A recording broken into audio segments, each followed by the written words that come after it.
சத்தியமங்கலம் அருகே உள்ள இரு கிராமங்களுக்கிடையே பேருந்து வசதி இல்லாததால் பள்ளி மாணக்கர் ஆபத்தை உணராமல் டெம்போவில் தொங்கியபடி பயணம் மேற்கொண்டனர்.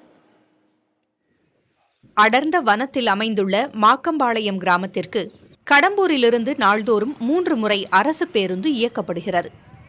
இந்நிலையில் கடம்பூரிலிருந்து மாக்கம்பாளையத்திற்கு செல்ல வேண்டுமெனில் இவ்விரு கிராமங்களுக்கு இடையே ஓடும் குறும்பூர் சர்க்கரை பள்ளத்தை கடந்துதான் செல்ல வேண்டும். இந்த சூழ்நிலையில் மழை காலங்களில் இப்பள்ளங்களில் வெள்ளம் பெருக்கெடுத்து ஓடினால் முன்னெச்சரிக்கை நடவடிக்கையாக அரசு பேருந்து இயக்கப்படாமல் ரத்து செய்வது வாடிக்கையாகியுள்ளது. அதன்படி கடந்த 1.5 மாதங்களுக்கு முன்பாக குறும்பூர் சர்க்கரை பள்ளத்தில் பெருக்கெடுத்த காட்டாற்று வெள்ளத்தால் அரசு பேருந்து இயங்கவில்லை. இதன் காரணமாக மாக்கம்பாளையம் மாணாக்கர் பள்ளிக்கு செல்ல டெம்போ ஒன்றில் ஆபத்தை உணராமல் தொங்கியபடி பயணம் செய்தனர்.